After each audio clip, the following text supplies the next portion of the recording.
اعوذ باللہ من الشیطان الرجیم بسم اللہ الرحمن الرحیم نحمدک اللہم یا من نور قلوبنا بانوار المحبت العلویہ واکمل لنا دیننا بالولایت المرتضویہ واتم نعمته علینا بالہدایت الحیدریہ ونصلی ونسلم علی الخاتم لما سبق والفاتح لمن غلق والمعلن الحق بالحق حبیبک وحبیبنا بالقاسم المصطفى محمد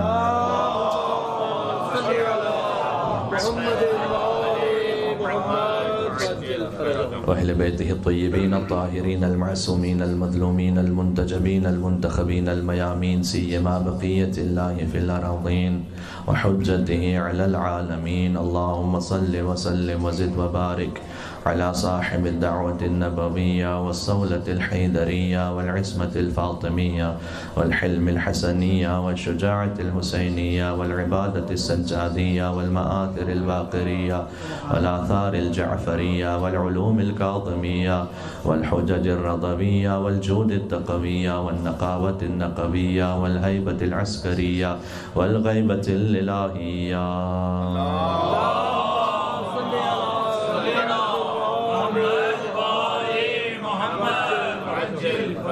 رحمة الله على محبيهم واللعنة الدائمة على أعدائهم أجمعين اللهم صل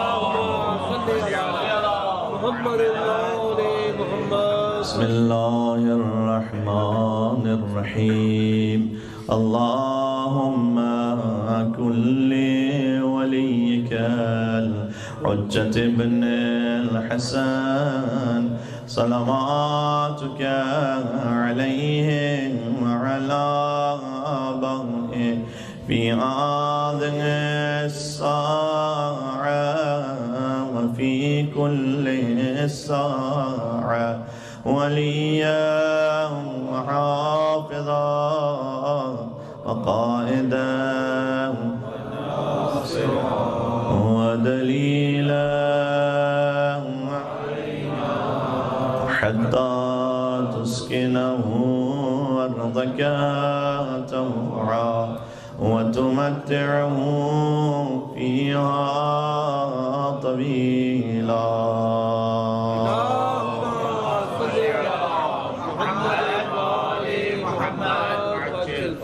شب شہادت اسیر بغداد مولا ابو ابراہیم موسیٰ بن جعفر الکاظم علیہ آلاف التحیت والثناء ہے، اور کوشش یہ ہے کہ جب تک گفتگو جاری رہے گفتگو کا ہر نقطہ ذات اقدس امام موسیٰ کاظم کا طواف کرتا رہے۔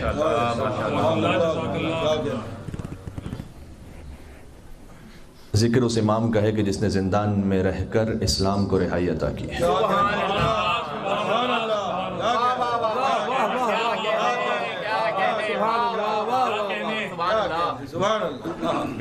یہ فقط خطیبانہ رنگ آمیزی نہیں بلکہ حقیقت ہے کہ اگر وجود امام موسیٰ کاظم علیہ السلام نہ ہو تو نہ فقہ ہم تک پہنچ پاتی، نہ عقائد ہم تک پہنچ پاتے، نہ احادیث نبوی ہم تک پہنچ پاتی، نہ قرآن کی تفسیر پہنچتی، نہ محمد کی حدیث پہنچتی۔ اور اسے میں عرض کرنے کی کوشش کروں گا اس کتاب میں کہ جو چاہتا یہ تھا کہ مختصر رہے، لیکن ہمارے محسن اور معزز ڈاکٹر کاظمی صاحب نے یہ حکم دیا کہ انہوں نے تو ریکویسٹ کی لیکن میں اپنے لیے تعمیل حکم کے طور پر کہ مولانا پاکستان میں بھی بہت سارے مومنین اسے لائیو سن رہے ہیں تو آپ اپنے پورے وقت کے مطابق خطاب کیجئے۔ تو کوشش یہ ہے کہ مولا کے بارے میں جو کچھ اس بند حقیر سے ہو سکتا ہے وہ عرض ہو جائے۔ کل کی گفتگو سے مربوط بات شروع ہوگی آج، اور انشاءاللہ کل پنجتن سوسائٹی آف وکٹوریا میں جو شہادت کی مجلس ہے اس وقت تک یہ موضوع جاری رہے گا۔ دو آئمہ ایسے ہیں ہماری تاریخ کے کہ جنہیں اکیڈمک اپوزیشن کا سامنا کرنا پڑا ہے، علمی اختلاف شدت کے ساتھ ان کے سامنے برپا کیا گیا۔ ایک ہمارے 7ویں امام ہیں اور ایک ہمارے 11ویں امام ہیں، مولا ابو محمد حسن بن علی العسکری علیہ السلام۔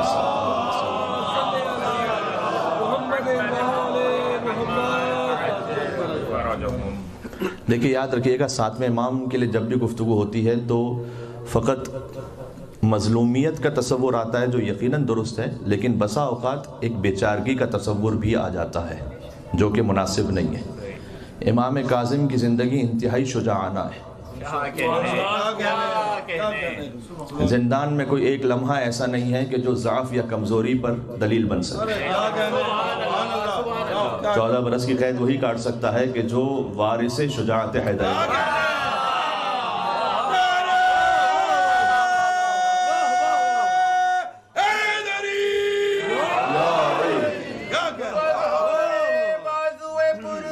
بیچارگی کا تصور نکال لیجئے گا۔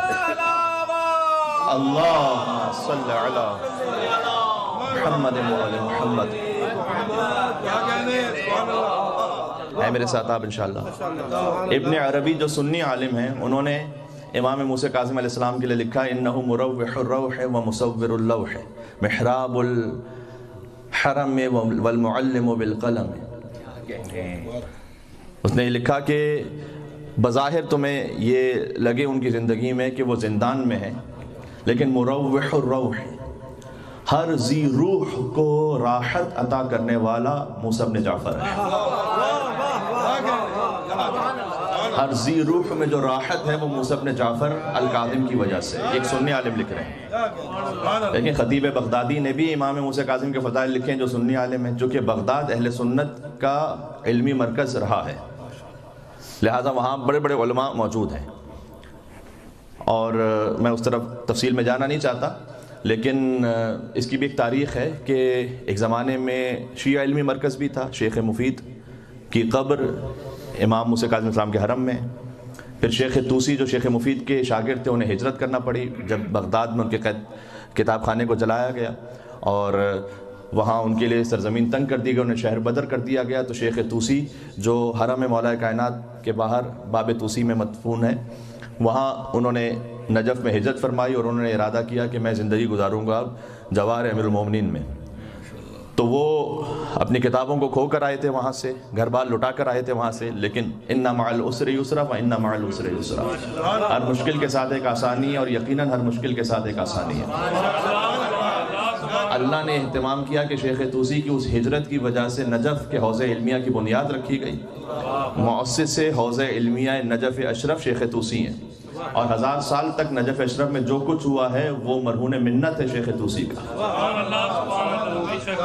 تو ایک زمانے تک بغداد علمی مرکز تھا، اور اس کے بعد پھر اہل تشیع کے لیے کم از کم نجف اشرف ہو گیا۔ لیکن بہرحال بغداد میں جو بزرگ علماء اہل سنت گزرے، انہوں نے جب کتابیں لکھی تاریخ بغداد پر، تو انہوں نے امام موسیٰ کاظم علیہ السلام کے بارے میں بہت کچھ لکھا ہے، انکلوڈنگ ابن عربی، انکلوڈنگ خطیب بغدادی۔ تو اس نے لکھا کہ لأنہ مروح الروح ومصور اللوح، کہ ہر ذی روح میں راحت عطا کرنے والا موسیٰ بن جعفر ہے۔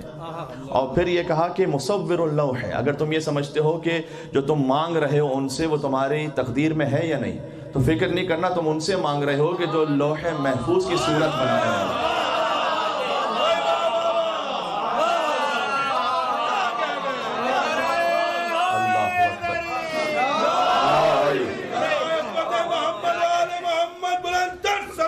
اللہم صلی علی محمد وعلی محمد۔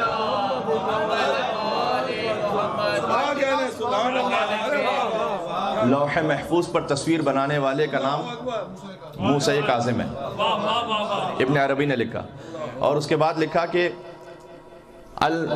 والمحراب الحرم، جو حرم خدا ہے، اس حرم خدا کے محراب کو تصور کرو تو وہ موسیٰ کاظم ہے، حرم کا محراب۔ والمعلم بالقلم، اور یہ وہ ہے کہ جو اللہ تعالیٰ قلم سے انسانوں کو تعلیم کرتا ہے، وہ قلم موسیٰ بن جعفر ہے۔ جس کے ذریعے معارف خداوندی انسانوں تک پہنچتے ہیں، وہ موسیٰ بن جعفر ہے۔ قرآن کی آیت ہے نا کہ اقرأ بسم ربک الذی خلق خلق الانسان من علق اقرأ وربک الاکرم الذی علم بالقلم علم الانسان ما لم یعلم، کہ جس نے قلم کے ذریعے سے انسانوں کو تعلیم دی۔ کہا وہ جو قلم ہے وہ قلم در حقیقت موسیٰ کاظم ہے، اور یقیناً ابن عربی کی مراد یہ ہے کہ وہ موسیٰ کاظم بھی ہیں، ان کے آبائے طاہرین بھی ہیں اور ابنائے طیبین بھی ہیں، خود بخود یہ تمام ہستیاں اس میں شامل ہیں، ایک کا نور دوسرے کے نور سے ملا ہوا ہے، کوئی فرق نہیں ہے۔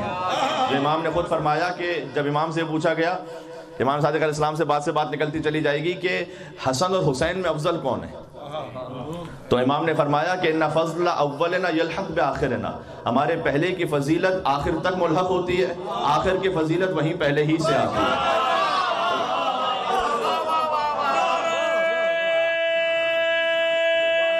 اللہ اکبر۔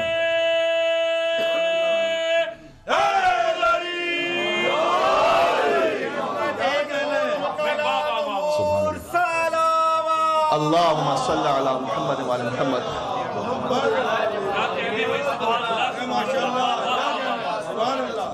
مسلسل القدر فی السلاسل، ابھی ابن عربی کا ایک کلام پورا تو نہیں سنا سکوں گا، جتنا ہو سکے پھر میں آگے بڑھتا ہوں۔ مسلسل القدر فی السلاسل، اس نے کہا کہ یہ جو موسیٰ کاظم ہے نا، یہ خود تو زنجیر پہنتے ہیں لیکن تقدیر کو زنجیر پہناتے ہیں۔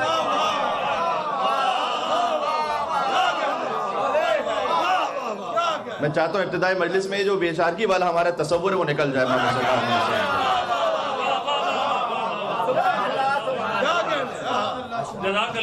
آپ ان امام کی مجلس میں نہیں ہیں کہ بس جن کے ہاتھ پیر بندھے ہوئے تھے، آپ ان امام کے مجلس میں جو چاہے تو لوح محفوظ پر آپ کی تقدیر لکھ سکتے ہیں۔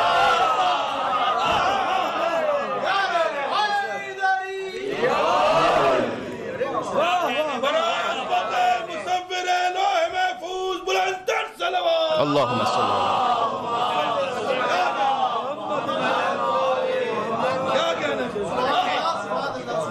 مسلسل القدر فی السلاسل مسکن القواری والزلازل، اور کہا یہ وہ موسیٰ کاظم ہے کہ جو قیامت کے زلزلوں میں تمہیں سکون عطا کرنے والا ہے۔ الذی وراء العرش لہ المنازل، کہ جن کی منزلیں فرش پر نہیں ہیں، جن کی منزلیں عرش سے اوپر ہیں۔ ایک اہل سنت ابن عربی عالم وہ لکھ رہے ہیں امام موسیٰ کاظم علیہ السلام کے لیے، وہاں سے پڑھ رہا ہوں ان کی کتاب سے، اور پھر اتنا لطیف جملہ ہے یہ کہ ساری زندگی بھی انسان وجد میں رہے تو کم ہے، کہ محبوس الاعداء و حابس القضاء، یہ وہ ہے کہ دشمنوں نے جسے قید میں رکھا ہے لیکن اس نے قضاء و قدر کو اپنی قید میں رکھا ہے۔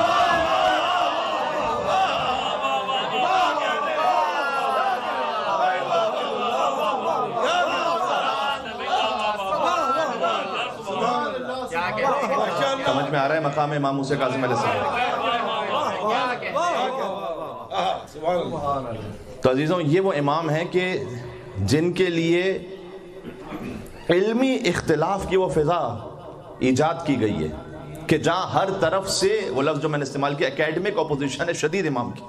ابھی خطبے میں نے وہ درود و سلام پڑھا کہ جو حضرت حجت سے متعلق ہے، جس میں ہر امام کی وہ خاص صفت جو حضرت حجت تک ظاہر ہوگی اس کا ذکر ہے۔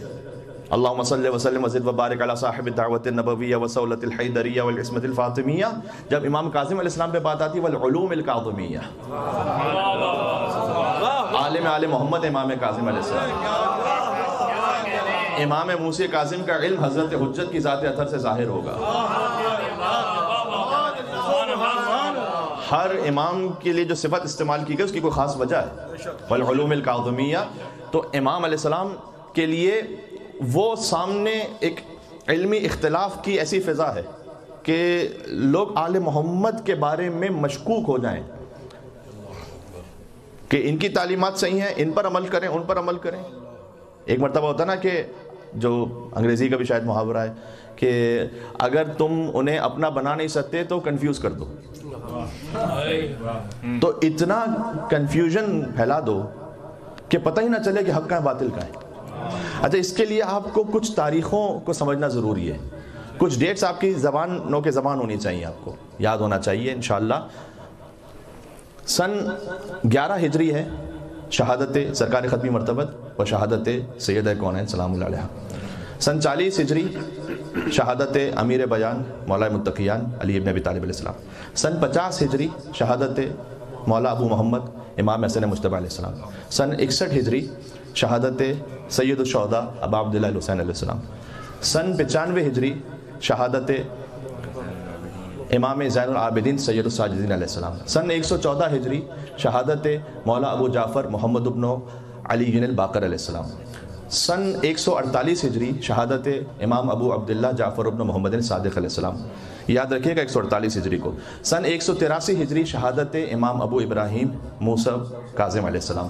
سن 203 ہجری شہادت مولا ابو الحسن علی ابن موسیٰ رضا علیہ السلام. سن 220 ہجری شہادت مولا ابو جعفر محمد ابن علی التقی الجواد علیہ السلام. سن 254 ہجری شہادت امام ابو الحسن علی ابن محمد النقی الہادی علیہ السلام. اور سن 260 ہجری شہادت مولا ابو محمد حسن ابن علی العسکری علیہ السلام. اللہم صلی علی محمد وعلی محمد. اب ان کے بعد تو پھر وہ حجت ہیں کہ آنکھیں بچھی ہوئی ہیں یمین و یسار میں، ارماں مچل رہے ہیں دل بے قرار میں، ایک میں ہی منتظر نہیں اے منتظر امام، محشر رکا ہوا ہے تیرے انتظار.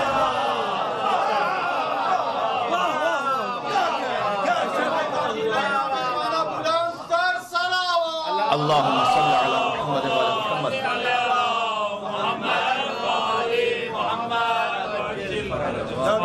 امام کا جو زمانہ امامت شروع ہو رہا ہے وہ 25 شوال سن 148 ہجری امام جعفر صادق علیہ السلام کی شہادت ہے. 148 ہجری سے زمانہ امامت 183 ہجری 183 ہجرہ 35 سال کا زمانہ امامت ہے. امام کی ولادت ہے 126 ہجری. مولا باب الحوائج موسیٰ کاظم علیہ السلام کی ولادت ہے. مولا باب الحوائج ابو الفضل عباس علیہ السلام کی ولادت کے عین 100 سال بعد. ایک باب الحوائج کی ولادت ہے، اس کے بعد 1 صدی بعد دوسرے باب الحوائج کی ولادت. یہ پھر کبھی جشن کے موقع پر کہ اس میں کیا راز ہے پھر. اچھا، عرض یہ ہے کہ 148 ہجری سے جب زمانہ امامت امام کا شروع ہو رہا ہے، اس زمانے میں تمام فقہائے اربعہ امام اہل سنت ان سب کا زمانہ بنتا ہے امام موسیٰ کاظم علیہ السلام کا. میں اکیڈمک اپوزیشن کی بات کر رہا ہوں. 150 ہجری میں وصال ہے امام ابو حنیفہ کا، یعنی زمانہ امامت امام موسیٰ کاظم کو درک کیا ہے. اور یہ تو زمانہ امامت کی بات ہو گئی نا، امام کی ولادت تو 126 ہجری ہے.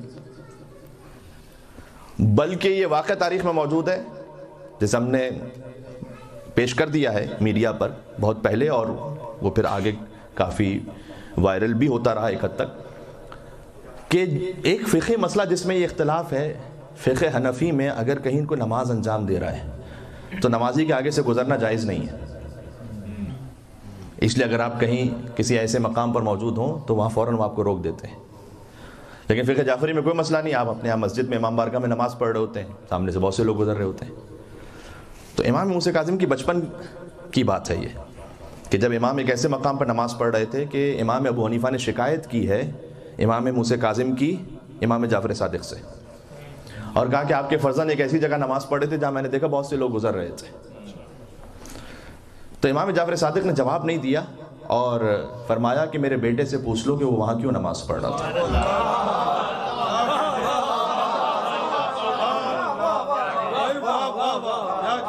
تو امام ابو حنیفہ آئے امام موسیٰ کاظم علیہ السلام کے پاس، اور آ کے انہوں نے پوچھا کہ آپ یہاں نماز پڑھ رہے تھے جہاں بہت سے لوگ آگے سے گزر رہے ہیں. تو امام ہی وہ کیا کہ جو قرآن سے جواب نہ دے پائے. امام نے سورہ قاف کی آیت پڑھی کہ اللہ سبحانہ وتعالیٰ نے قرآن میں کہا نحن اقرب الیہ من حبل الورید، ہم تمہاری شہ رگ حیات سے زیادہ تمہارے قریب ہیں. امام موسیٰ کاظم نے کہا کہ میرا اللہ میرے اس قدر قریب ہے کہ کوئی کتنا بھی سامنے سے گزرتا جائے میرے اور اللہ کے درمیان سے کوئی گزر نہیں سکتا.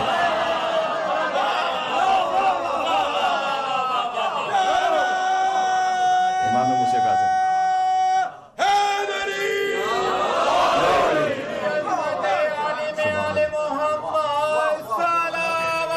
اللہم صلی علی محمد وعلی محمد.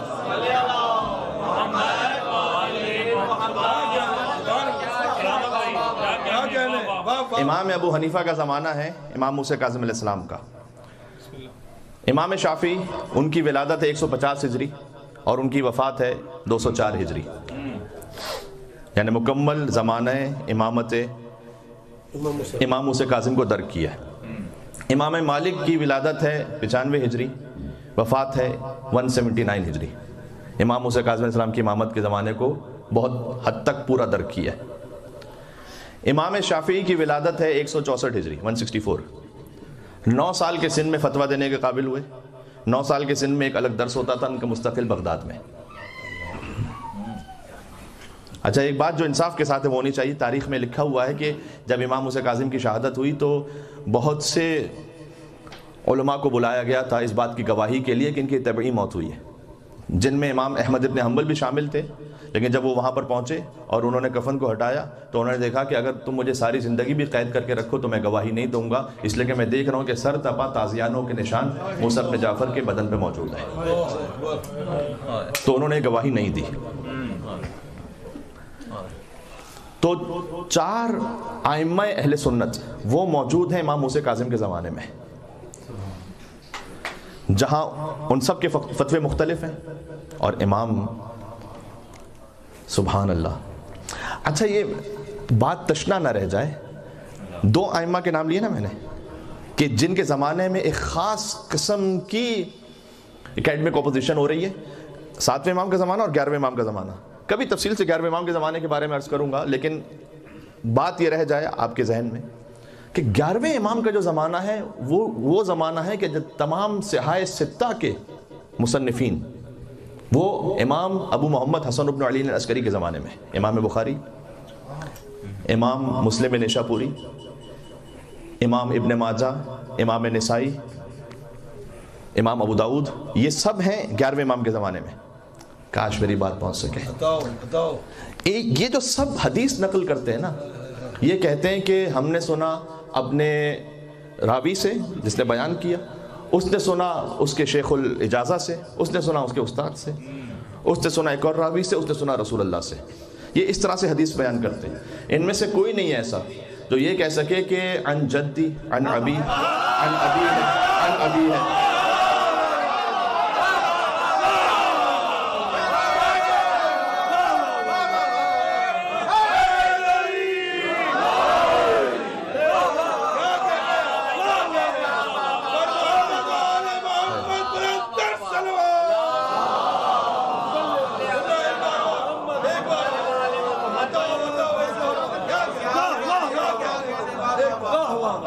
ذرا اپنے مذہب کی حقانیت تو سمجھیے گا، فخر ہونا چاہیے آپ کو کہ آپ اس سلسلے کے ماننے والے ہیں کہ جہاں پر نہ گناہ کا تصور ہے نہ اشتباہ کا تصور ہے، جہاں حدیث جب بیان ہوتی ہے تو پورا عصمتی سلسلہ ہے۔ اسی کو حدیث سلسلۃ الذہب کہتے ہیں جو مولا رضا علیہ السلام نے بیان کی تھی۔ تو 11ویں امام جب حدیث بیان کرتے ہیں تو کہتے ہیں کہ عن جدی، آپ نے کہا دوبارہ میں کہہ دوں، عن ابی، عن جدی، عن ابی ہے، عن ابی ہے، عن ابی ہے، عن ابی ہے، عن ابی ہے، عن ابی ہے، عن ابی ہے، عن رسول اللہ صلی اللہ علیہ وسلم۔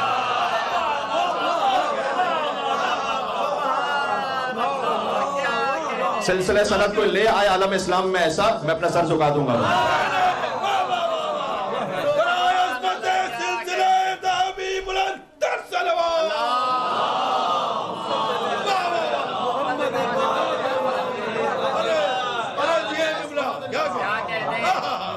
یہ جملہ ذہن میں رہ گیا، انشاءاللہ تفصیل کبھی 11ویں امام کی مجلس میں یا 11ویں امام کے جشن میں۔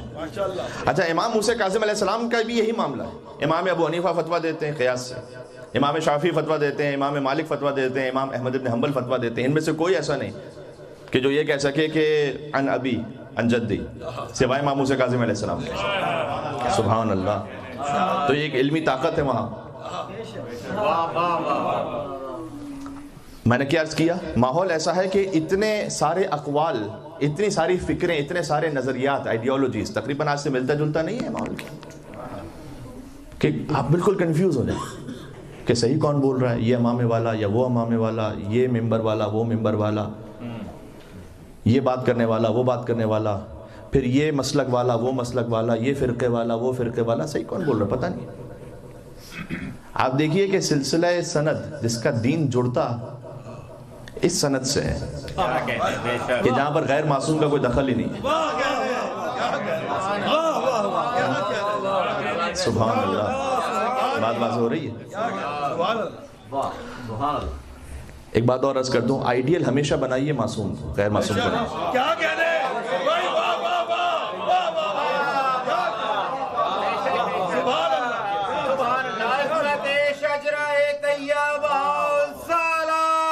اللہم صلی علی محمد وعلی محمد. کیوں؟ جب آپ غیر معصوم کو آئیڈیل بنائیں گے کہیں نہ کہیں جا کے ہرٹ ہوں گے, آپ کی امیدیں ٹوٹ جائیں گی. ایک عالم میں اور معصوم میں فرق یہ ہے, لوگ کہتے ہیں نا کہ بھئی عالم دور دور رہو تو اچھا ہے, قریب جاتے ہیں تو بہت سی چیزیں پتہ چل جاتی ہے, جو حقیقت بھی ایک حد تک, کیونکہ عالم غیر معصوم ہے. ضروری نہیں کہ وہ حرام ہی کر رہا ہو سکتا ہے اس کی شان کے مطابق وہ چیزیں آپ نہ سمجھیں, آپ کو ایکسپیکٹیشن نہیں تھی کہ اچھا یہ بھی کہہ دیں گے یا یہ بھی کر دیں گے, ایسا ہوتا ہے کبھی. اور آپ میں بھی اتنی وسعت قلبی ہونی چاہیے کہ آپ اس کو قبول کریں ایز این عالم اور ایز اے معصوم. فرق ہے عالم اور معصوم میں کہ جتنا آپ عالم سے قریب ہوں گے شاید اتنا کسی حد تک متنفر ہوتے جائیں, اور معصوم وہ ہے کہ جتنا آپ ان سے قریب ہوتے جائیں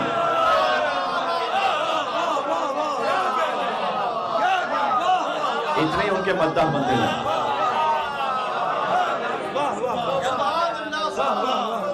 بات واضح ہو رہی ہے. اپنا آئیڈیل بنائیں امام معصوم کو. آپ درس حاصل کر سکتے ہیں کسی عالم سے. اس وقت ایک جو تصور یہ بھی بن گیا ہے, چاہے وہ علماء ہوں, نوحہ خان ہوں, اس میں ایک سیلیبریٹی اسٹیٹس ساتھ میں جوائن ہو گیا ہے, جو مناسب نہیں ہے, اتنا زیادہ بہتر نہیں ہے. اس کے پھر اپنے ایک نقصانات ہوتے ہیں. پھر جب آپ وہ ٹائٹل ساتھ میں چاہے ان آفیشیلی جوڑ دیتے ہیں تو پھر وہ بھی ویسے ہی ریئیکٹ کرنے لگتے ہیں. تو عالم سے, ایک نوحہ خان سے, ایک منقبت خان سے آپ ذکر اہل بیت کو لیں. آپ کے لیے جو معیار ہے وہ علی اور اولاد علی.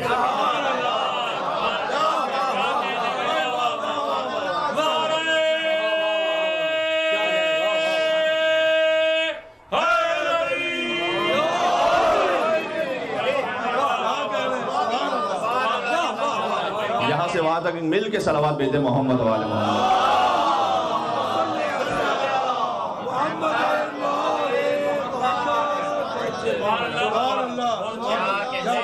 بات واضح ہو رہی ہے. کیا کہنا. اب عرض یہ ہے کہ امام موسیٰ کاظم علیہ السلام کے زمانے میں یہ ائمہ اربعہ ہیں. دوسرا سلسلہ ہے صوفیوں کا. کم سے کم 4 مشہور صوفی وہ امام کے زمانے میں.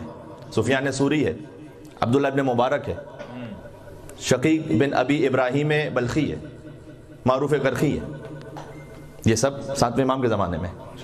اچھا, صوفیوں کا سلسلہ یہ ہے کہ انہیں بنی عباس نے بڑا پروموٹ کیا, اس لیے کہ خود کی زندگی عیش و عشرت میں تھی, تو لوگ چاہے ان کی بادشاہت کی وجہ سے ان کے سامنے جھکنے پر مجبور ہو جاتے, لیکن دل میں تو یہ سمجھتے تھے کہ دیکھو یہ تو دنیا دار لوگ ہیں, جو زہد تقوی ہے وہ تو آل محمد کے پاس ہے. انہوں نے صوفیوں کو اس انداز سے پریزنٹ کیا کہ نہیں ٹھیک ہے, یہ دنیا دار ہیں, اگر تمہیں زہد و تقوی چاہیے تو دیکھو یہ ہیں, آل محمد کے پاس نہ جاؤ. اس پر بھی کم از کم 2 سے 3 مجلسیں ہو سکتی ہیں, وقت نہیں ہے میرے پاس, میں ہر بات پہ کہتا رہوں.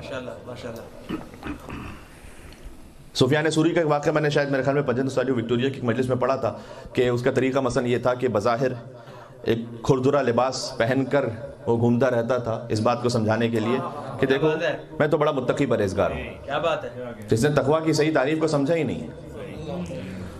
اور ایک مرتبہ اس نے امام پر اعتراض کر دیا کہ یہ میں کیا دیکھ رہا ہوں آل محمد کو کہ وہ اس طرح کے لباس میں ہیں جیسے کہ ایک عام امام علیہ السلام کا لباس, 6 امام 7 امام. یہ بھی تصور ذہن سے نکال دیجئے گا کہ ہمیشہ ہی بہت فقیر ہوتے تھے. نہیں, دولت کون و مکان تو ہے ہی امام کے پاس, لیکن ظاہری دنیاوی اسباب کے اعتبار سے بھی امام علیہ السلام ثروت مند تھے, ہاں لیکن اتنا بانٹ دیتے تھے کہ پھر خود فاقے بھی کر لیں لیکن کسی فقیر کو انہوں نے خالی ہاتھ نہیں لوٹایا. تو کہنے کا مقصد ہے کہ ائمہ علیہ السلام ان کے پاس جب لباس ہوتا تھا اور وہ لباس عام مناسب معاشرے کے اعتبار سے وہ ایک مناسب اچھا لباس پہنتے تھے, اور سفیان ثوری نے کہا کہ میں کیا دیکھ رہا ہوں کہ آپ نے ایسا لباس پہنا ہوا، دیکھیں میں نے کھردرا لباس پہنا اور اس نے اپنے تقوی کا اظہار کرنا چاہا۔ تو امام علیہ السلام نے کہا کہ جو اللہ سبحانہ و تعالیٰ نے مجھے حلال سے عطا کیا ہے، میں اس کی نعمت کا شکر ادا کرتے ہوئے اس لباس کو پہنتا ہوں۔ اور اس کے بعد امام نے اپنی آستین کو الٹا اور اس کے اندر ایک کھردرا لباس تھا جو کسی کو نظر نہیں آ رہا تھا۔ امام نے کہا یہ میں نے اپنے نفس کے لیے اندر پہنا ہوا۔ اور پھر امام آگے بڑھے اور اس کا کھردرا لباس امام نے الٹا اس کے اندر ملائم لباس تھا۔ امام نے کہا تیرے تقوی میں بھی دکھاوا ہے، ریاکاری ہے، تو نے دوسروں کو دکھانے کے لیے کھردرا لباس پہنا اور اپنے نفس کے لیے اندر ملائم لباس پہنا۔ اب یہ صوفیہ بھی ہیں کہ جو دین کی ایک تصویر پیش کر رہے ہیں ساتویں امام کے زمانے میں۔ یہی وہ زمانہ ہے کہ جہاں یونان کے فلسفے کا عربی میں ترجمہ ہو رہا ہے۔ اس کی وجہ کیا ہے؟ اس کی وجہ یہ ہے کہ ائمہ علیہ السلام کہتے ہیں کہ اپنے دین کو عقل پر تولو پہلے، لا دین لمن لا عقل لہ، اس کا کوئی دین ہی نہیں جس کے پاس عقل نہیں ہے۔ تو ایک گروہ ایسا کریٹ کر دیا جائے فلسفرز کا کہ جو بات فلسفے میں صرف عقل پہ بات ہوتی ہے، اور وہ عقل کے ذریعے سے اس بات کو ثابت کریں کہ وجود حق سبحانہ و تعالیٰ ہے ہی نہیں، وجود خدا نہیں ہے، کائنات مادے سے۔ عقل تمہاری اس بات پر تمہیں مجبور کرتی ہے کہ تم یہ مانو کہ کائنات ایک مادے سے اور اسی مادے سے آگے بڑھ رہی ہے۔ یعنی دین کا اگر تم عقل مند ہو تو تمہارا دینداری سے کوئی تعلق نہیں ہونا چاہیے، اس کا مطلب اس لیے کہ دین کا عقل سے کوئی تعلق نہیں ہے۔ تو اگر کوئی عقل کو سمجھنا چاہتا ہے انٹلیکچولی کسی معاملے کو، تو وہ آل محمد کے پاس نہ آئے، وہ جائے فلسفرز کے پاس۔ جو زاہدانہ زندگی گزارنا چاہتا ہے وہ جائے صوفیہ کے پاس، جو فقہ چاہتا ہے وہ جائے ائمہ اربعہ کے پاس۔ بات واضح ہو رہی ہے؟ کیا کہنے امام نے حشام ابن حکم سے کہا کہ عقل کیا ہے؟ عقل یہ ہے کہ یصدق الصادق علی اللہ ویکذب الکاذب علی اللہ۔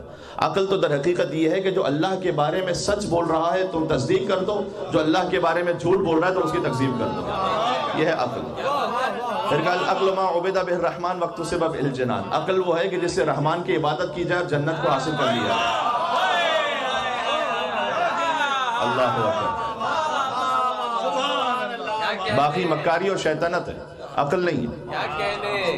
بات واضح ہو رہی ہے؟ یہ زمانہ ہے ساتویں امام کا، اور قدرت نے چاہا ہے کہ اے موسی کاظم آپ ان باطل فقہا کا بھی مقابلہ کریں، فلسفرز کا بھی مقابلہ کریں، صوفیوں کا بھی مقابلہ کریں، اور ساری زندگی قید میں بھی رہیں۔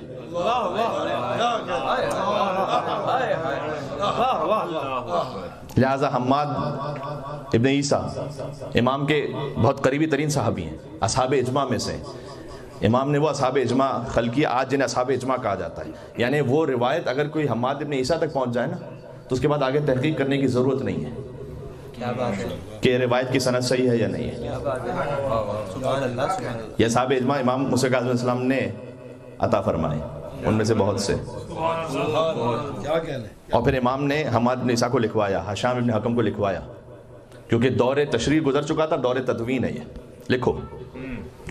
اور امام کے پاس جتنا موقع میسر آیا امام لکھواتے رہے۔ سبحان اللہ۔ بس عزیزوں بہت زیادہ طول کلام نہیں، تو عرض کرنے کا مقصد ہے کہ یہ وجہ تھی کہ پھر امام کو قید میں رکھنا ہے انہوں نے، تو قید کی مدت کے لیے بھی کہیں 7 سال ہے، کہیں 10 سال تاریخ میں، 14 سال اور 24 سال تک بھی ہے۔ مولا پہ انتہائی اسیری گزر گئی، زندان میں جوانیوں پیری گزر گئی۔ مرزا دبیر۔ اس سے بہتر شعر شاید امام موسیٰ کاظم اسلام کے مصائب کا ممکن نہ ہو۔ مولا پہ انتہائی اسیری گزر گئی، زندان میں جوانیوں پیری گزر گئی۔ تو امام کو اس سے بڑی کیا مظلومیت ہوگی کہ ان کے اپنے جد کے حرم سے گرفتار کیا گیا مدینہ میں، اور امام کو پہلے پہنچایا گیا بصرہ۔ امام موسیٰ کاظم اسلام بصرہ پہنچایا گیا۔ بصرہ میں ہارون کا چچا زاد بھائی جس کا نام ہے عیسیٰ کا تم رکھو اپنے پاس۔ 1 سال تک امام موسیٰ کاظم اسلام بصرہ میں رہے۔ اس نے خط لکھا 1 سال بعد، تاریخ میں خط موجود ہے، ہارون رشید کو، اور اس نے کہا کہ تو نے کس سید کو میرے پاس قید کے لیے بھیج دیا؟ اس لیے کہ جب صبح کی نماز سے یہ فارغ ہوتا ہے تو اتنا طویل سجدہ شکر کرتا ہے کہ ظہر کا وقت آ جاتا ہے۔ اللہ اکبر. اور ظہر کی نماز کے بعد جب ظہر کی تعقیبات سے فارغ ہوتا ہے تو فوراً عصر کے لیے تیار ہو جاتا ہے, اور عصر کے بعد مغرب کی تیاری کرتا ہے, اور مغرب کے بعد یہ افطار کرتا ہے, اور افطار بھی 2 لقموں سے کرتا ہے, اور پھر ساری رات عبادت میں مشغول ہو جاتا ہے. تو نے کس سید کو میرے پاس قید میں بھیج دیا؟ تو میں اس سید معظم کو اپنی قید میں نہیں رکھ سکتا. اگر تیرے جواب میں تاخیر ہوئی تو میں انہیں آزاد کر کے مدینہ بھیج دوں گا. والی بصرہ کا خط بغداد کے حاکم کے نام. ہارون رشید نے فوراً ایک خط لکھا کہ انہیں میرے پاس بھیجو, اور پھر ہارون رشید نے امام موسیٰ کاظمی السلام کو اپنے پاس بلوایا اور سندھی بن شاہق کے حوالے کیا. سندھی بن شاہق جو یہودیت کی طرف مائل ہے, اور اس نے امام پر وہ بے تحاشا مظالم ڈھائے کہ پھر ایک وقت وہ آیا کہ امام علیہ السلام نے یہ فرمایا کہ خلصنی یا رب, پروردگار اب میری راحت موت میں ہے تو مجھے موت دے.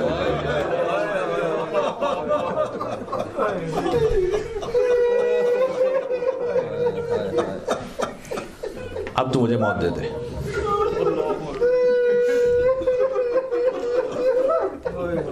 عزیزوں, جو امام سے سبق لینے والی بات ہے نا کہ فقہاء اربعہ, سارے صوفیہ, سارے فلاسفہ سب امام کے مخالف ہیں. آپ کو مجال ہے کہ کوئی ایک لمحہ ایسا مل جائے کہ جہاں امام نے فلی یا ٹیکٹیکلی ایک کام کرنے کی کوشش کی ہو کہ ہم کسی کو اپنا ہم نوا بنا لیں اور پھر کوئی کام آگے بڑھا لیں گے. نہ, اگر ساری دنیا باطل ہے تو ہم باطل کہیں گے, سب کو باطل کہیں گے, سب کو باطل کہیں گے. گھبرانے کی ضرورت نہیں ہے, سب کو باطل کہیں گے. آپ حق پر ہیں تو حق کے طرفدار کم ہوں گے, کبھی تنہا ہوں گے آپ. امام موسیٰ کاظمی علیہ السلام کی مثال ہے سامنے, سب کو باطل کہیں گے, کسی کے سامنے سر نہیں جھکائیں گے. کیا کہنا, کیا کچھ اب میں آپ کی خدمت میں عرض کروں. تو عزیزوں, میں آ گیا تھا مسائب پر, آپ کی صدائیں بھی بلند ہو گئی تھی اور میں چاہتا یہ تھا کہ مسائب پہ چلا جاؤں, لیکن یہ جملہ میری زبان پر آ گیا. اور پھر مولا نے جا بجا, ایک تو سلسلے سند کے ذریعے سے, اور پھر جہاں کہیں مولا کو موقع میسر آ گیا, لا الہ الا اللہ محمد رسول اللہ اور علی ولی اللہ کا اعلان فرمایا اس عقیدے کا مختلف حوالوں سے. اس قید میں بھی آپ یہ نہ سمجھیں کہ بس قید میں تھے امام تو بات ختم ہو گئی. کیا کہنے امام سے پوچھا جائے, سبحان اللہ, کاش میری بات پہنچ سکے اور میں بات اختتام تک آہستہ آہستہ لے جاؤں گا. امام سے مثلا کوئی پوچھ لے کہ یہ انگشتری دائیں ہاتھ میں کیوں پہنی جاتی ہے؟ آپ انگشتری پہنتے ہیں, دائیں ہاتھ میں پہنتے ہیں نا, مومن کی علامت میں سے کہ دائیں ہاتھ میں انگوٹھی پہنے. بائیں ہاتھ میں پہننا حرام نہیں ہے, لیکن دائیں ہاتھ میں پہننا مومن کی علامت ہے. امام نے کہا کہ انما کان یتختم بیمینہ لانہ امام لاصحاب الیمین, کہ اس لیے کہ میرے جد علی ابن ابی طالب انگشتری کو دائیں ہاتھ میں پہنتے تھے. دائیں کو یمین کہتے ہیں عربی میں, اس لیے کہ جتنے بھی اصحاب یمین جن کا قرآن میں ذکر ہے سب کے امام علی ابن ابی طالب علیہ السلام.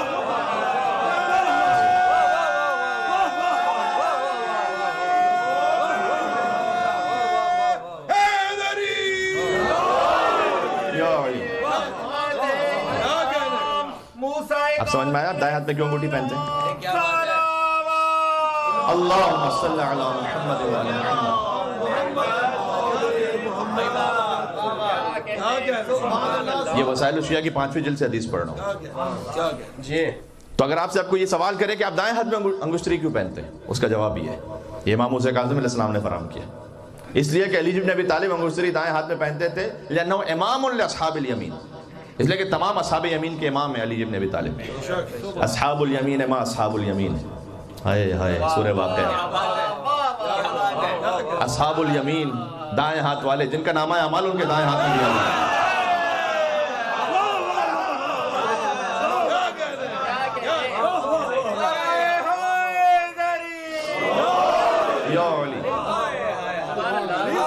جن کا نامہ اعمال ان کے دائیں ہاتھ میں دیا جائے گا. اللہ کہہ رہا ہے دائیں ہاتھ والے ما اصحاب الیمین, اور تم کیا جانو کہ وہ دائیں ہاتھ والے.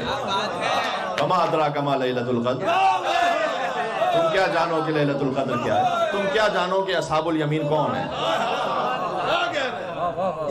فی ظل ممدود وماء مسکوب وفاکہۃ کثیرۃ لا مقطوعۃ ولا ممنوعۃ, کہ یہ دائیں ہاتھ والے وہ ہوں گے کہ جو ان پھولوں کے ساتھ ہوں گے کہ جن میں کانٹے نہیں ہوں گے. قرآن پڑھ رہا ہوں یہ.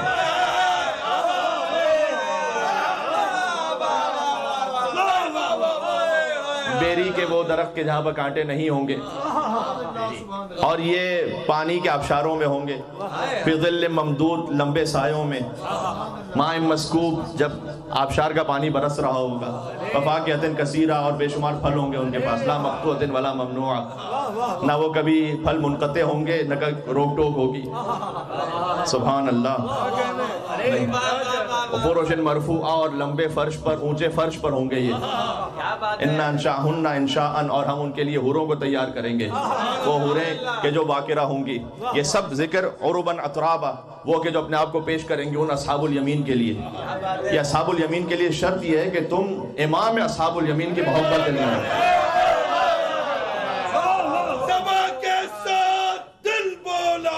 علی مولا, نبی بولے, خدا بولا, علی مولا, ہر ایک میزان میں تولا, علی مولا, علی مولا. نعرہ حیدری.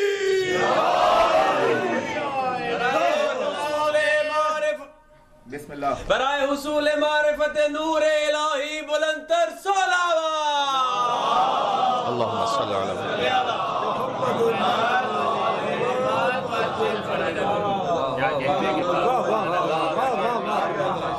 ہم نے تو کل کا موضوع دے دیا بھائی. اللہ نور السماوات والارض مثل نورہ کمشکاۃ فیہا مصباح, المصباح فی زجاجۃ زجاجۃ کأنہا کوکب درّی یوقد من شجرۃ مبارکۃ زیتونۃ لا شرقیۃ ولا غربیۃ یکاد زیتها یضیء ولو لم تمسسہ نار نور علی نور یہدی اللہ لنورہ. ایک نور کے اوپر دوسرا نور. امام نے اس کی تفسیر میں فرمایا امام بعد امام, ایک امام کے بعد دوسرا امام آتا ہے. چاہے تم امام پر سختیاں کر کے انہیں زہر دے کر شہید کر دو, نور علی نور. ہم ایک امام کے بعد دوسرا امام بھیجتے ہیں.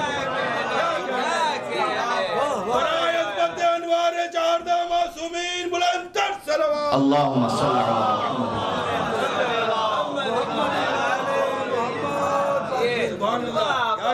ساتویں امام کی عظمت پہنچ گئی انشاءاللہ. کل یہیں سے بات انشاءاللہ شروع کریں گے پریزیڈنٹ سوسائٹی وکٹوریا میں. اور آج کے حد تک تو اتنا ہی. آپ کی صدائیں پہلے ہی بلند ہو گئی تھی کہ یہ وہ امام ہے کہ جس نے اپنی قید کاٹ کر دین کو رہائی عطا فرمائی ہے. یا اللہ. امام نے سختیاں, ان سخت ترین مصائب کو کیوں جھیلا ہے وہ آج میں پڑھنا چاہتا تھا, لیکن تھوڑا سا تفصیل ہو جائے گی, اس کو کل پڑھوں گا. خلاصہ سنا دوں تاکہ آپ کل کے لیے متوجہ ہوں. میں کتاب الکافی کی حدیث سے سنا رہا ہوں. امام نے مصائب جھیلے ہیں تاکہ آپ مصائب میں نہ پڑیں. یہ امام کی روایت. امام نے مصائب اپنے اوپر لیے ہیں. یہ امام کا کلام ہے. کل انشاءاللہ.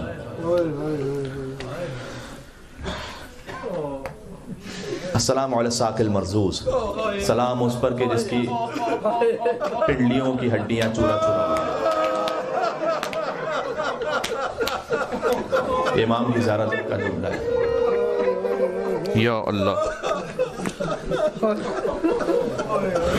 سلام اس پر فی ظلم المطامیر, جسے مطمورے میں عذاب دیا جاتا تھا. امام زندان میں نہیں تھے, فقط مطمورے میں تھے. مطمورے کا مطلب یہ ہوتا ہے کہ زمین کے اندر ایک گڑھا کھود کر کسی کو زمین میں ڈال دیا جائے اور اوپر سے زمین کو بند کر دیا جائے, جہاں نہ دن کا پتہ ہو نہ رات کا پتہ ہو. یہ امام کی زیارت کے الفاظ ہیں. سلام علی المعذب فی قعر السجون, سلام اس پر جسے قید خانے کی تنہائیوں میں عذاب دیا جاتا تھا. سبحان اللہ. امام نے ایک بات فرمائی ہے, میں چاہتا ہوں کہ امام کی ماں فاطمہ زہرا کے مصائب سے آغاز کروں, اور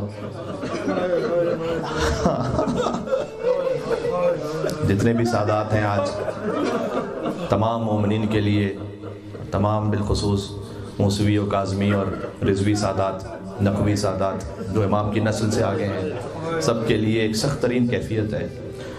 عزیزوں, کربلا کے مصائب کے بعد یہ وہ مصیبت ہے, اور کربلا کے مصائب کے بعد بھی میں اس لیے لفظ کہہ رہا ہوں کہ امام نے خود ہی کہہ دیا اللہ یومک یومک یا ابا عبداللہ, ورنہ کچھ مصیبتیں تو ایسی ہیں کہ جو کربلا میں نہیں ہیں لیکن اسیر بغداد کے ساتھ ہیں.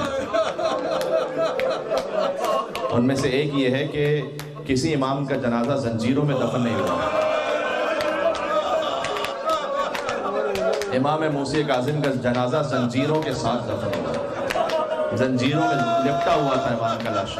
زنجیریں کھولی نہیں گئی تھی، اس لیے کہ وہ زنجیریں کھل نہیں سکتی تھی، اس لیے کہ 14 سال سے وہ زنجیریں امام کے جسم اثر پر ایسے دھس چکی تھی.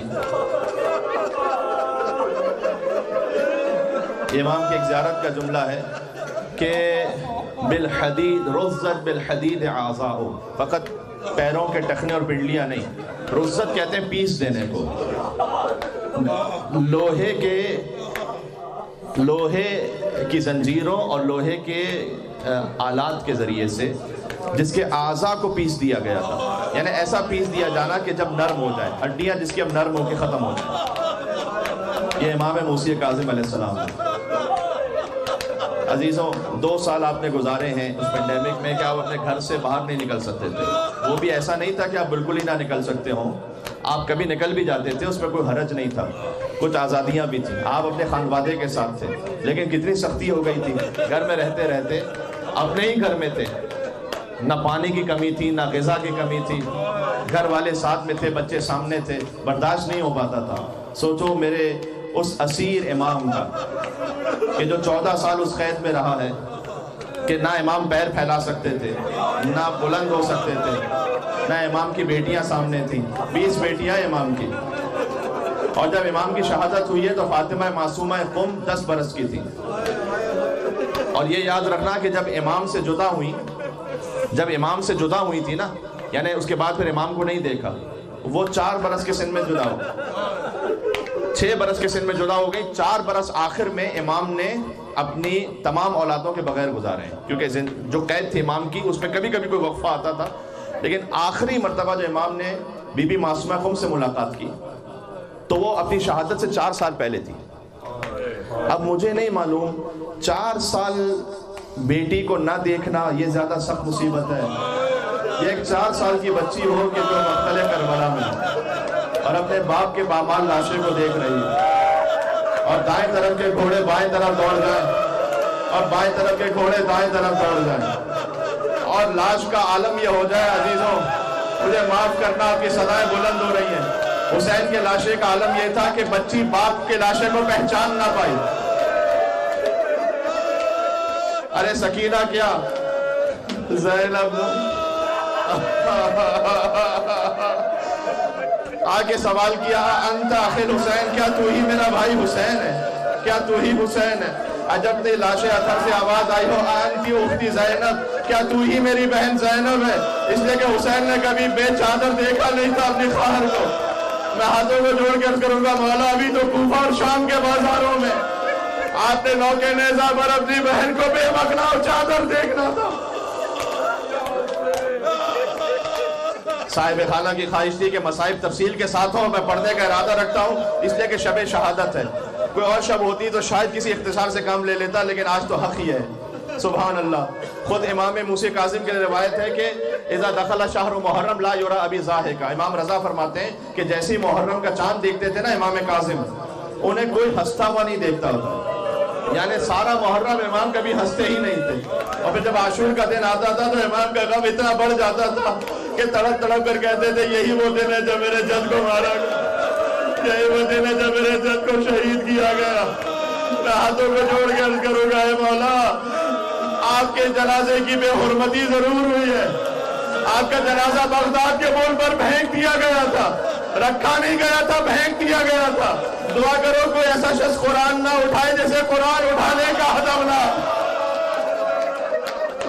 موسی کاظم کا جنازہ بغداد کے موڑ پر تھا، لیکن میں جملہ کہوں گا، اے مولا لا یومک یومک یا ابا عبداللہ. آپ کا جنازہ بہرحال دفن ہو گیا تھا اس حسین پر سلام کے جس کا لاشا دفنانے والا کوئی نہیں تھا 3 دن تک. ارے کبھی دیکھا ہے کسی غریب کا جنازہ؟